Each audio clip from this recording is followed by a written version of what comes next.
Hi friends, Prepared Suburbanite here. Just a couple of quick updates on some activities around the homestead, and our bug out location. First, let me talk a little bit about the bug out location. We've been up to the location, continuing on clearing some of the forested area out so that we can actually get ready to begin the building of our cabin and shed and whatever else we decide we're going to do. And I've been totally frustrated with a local contractor who came highly recommended from our real estate agent and now new friend. She said, oh, he's really the only game in town. Now, this city that we're near is probably 7,000 people or so. So it's not huge, but they've got pretty much everything. They got a Walmart, they got a Lowe's, they've got a big Southern States store, lots of supermarkets around. They've got their own little hospital and all that. So they're really not like way out in the middle of nowhere with nothing. But as far as excavation contractors go, and what I need is a driveway cut in. Got to put in a drainage ditch along the road, probably a culvert pipe over that to allow the water to flow downhill.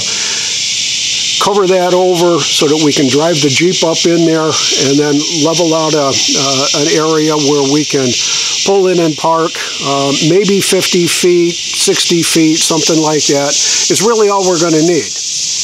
I called 4 weeks ago.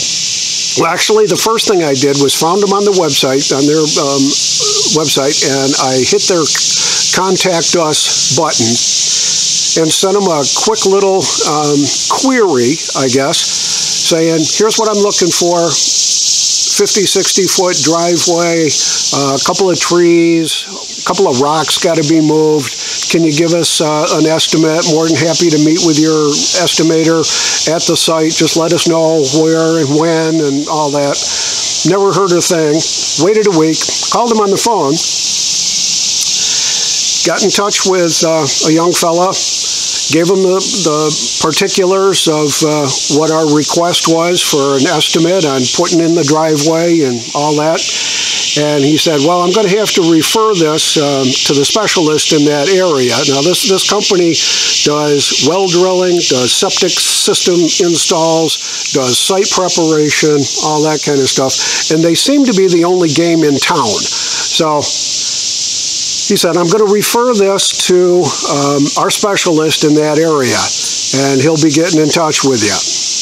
And about 2 hours later, I got a phone call back from the same kid that we talked to on the phone, who said, hey, I just got to make sure I know where this property is. So we told him where it was, how to get there, all that. And he says, okay, yeah, I know exactly where you are. Okay, got it. So we'll be waiting for our specialist to call you back. All right. Waited 2.5 weeks and nothing. So I had Lucille, my lovely wife and a part-time baseball bat with barbed wire, call on the phone. She was very nice, very professional, got in touch with a young fella, probably a different kid than who we talked to the first time, explained the whole situation. Now, this was last Friday. Explained the whole situation again, told him exactly where the property was, asked him for an estimate, and he says, okay, our specialist will be back in touch with you. It's now Thursday. It's been a week tomorrow. Haven't heard a word. There isn't another excavation contractor that I'm aware of in the area. And this company came highly recommended and pretty much the only game in town. So the next plan is the next time we're in town, I'm going to pull in, knock on the door, and go in the office and say, why don't you want my money? And we'll see what happens after that. Backup plan is to stop at the big Southern States store in town and see if they've got a bulletin board with local contractors all I really need is a guy with a bulldozer, an excavator, a bobcat, something. I got to move a couple of small boulders and a couple of trees that are going to get in the way, need the stumps ground out, pulled out, and I'm going to need a culvert pipe put in, a load of stone to put in, level the thing out so that we can get the Jeep up in there and have a place to park that and the trailer and other things so that we can actually get ready to start building. So that's my frustration with dealing with small town contractors. I don't have any personal connection with them. I don't go to the same church with them. I'm not related to anybody in his family. And so business, I can assume, must be so great out there that he doesn't have time to even call back from new business, or they just simply are that unprofessional. So I'm not really sure I really want to deal with them in the future to get all this kind of stuff taken care of. So here's a few of the things that we've picked up this week. We found a spot out by where my grandsons live that's called G.I. Joe's Army Surplus. And we finally had a chance to stop in there. I've always been curious about what kind of stock he carries, and had the opportunity when we were working with the boys last week to stop in there and just browse around and see what he had.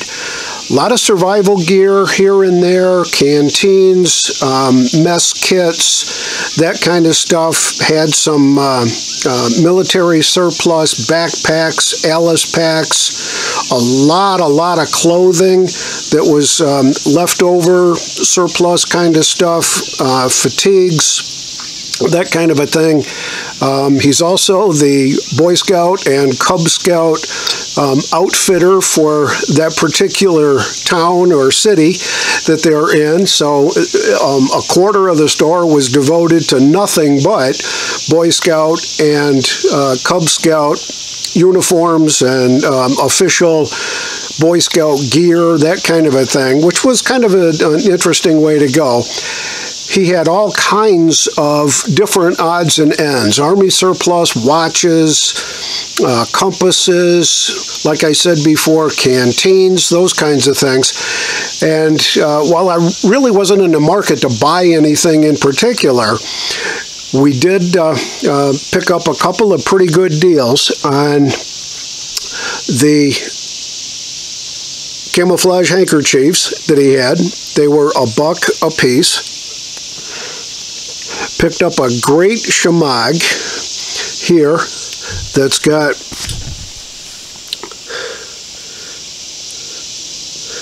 our Gadsden flag snake sitting right there, which I thought was pretty cool, and that's the only reason I bought it, except it was only $8. And you really can't do any better than that. No shipping. We were already there, so I grabbed it when we were there.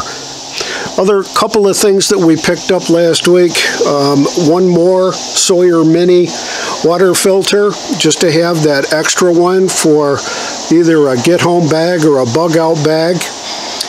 Got some emergency food ration bars, 2,400 calories. They come in 6 little cubes about that big. Should last a full day. And I saw recently that Survival Lily would take one of those food ration bars and crush it up and put it in warm water and make kind of a milkshake kind of a thing out of it.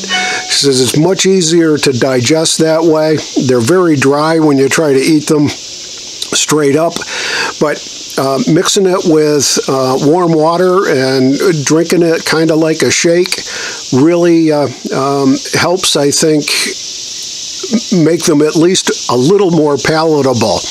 But the highlight of the week was picking up this Lum Sing Power Pack. I've been looking for one for quite a long time. I've looked at the Anchor products they all seem to be pretty good. The one that I kind of zeroed in on was a 12,000 milliamp hour power pack that had 2 output ports and 1 import plug. This one is a 15,000 milliamp hour charger, and it's got 3 output ports there with the import part way over on the other side. So got it last week, delivered, got it from Amazon. It was $24.99 plus shipping. So the price was even a little bit better than some of the competitors out there. Yeah, it comes from China. When we got it, it was nearly fully charged, so I plugged it in and let it charge for a couple of hours, got it up to full power. You can tell by those lights that it's now at full power. So I got it to full power. I plugged my phone in, which was down to about 60%, my wife's phone in that was down to about 75%, and I plugged in one of my e-cigarettes so that we had 3 of the items charging all at the same time, and within a very short period of time, my wife's was done. Probably within 45 minutes it was fully charged. My phone took a little bit longer because it was down some in the charging cycle, but within less than 2 hours, that was fully charged, and my cigarette charged it up somewhere in between, and I kind of lost track on the e-cig. So charging all 3 at the same time, and this only went down 1 little light. I plugged it back in to recharge it and top it off, and I've been carrying it in the Jeep with us ever since, just in case we need that extra charge. We've got a couple of ways to charge things, our electronic equipments and those kinds of things, but I really wanted to get one of these mini portables, and for 25 bucks, really couldn't go wrong. Be prepared, and be prepared always. This is the Prepared Suburbanite, out for now.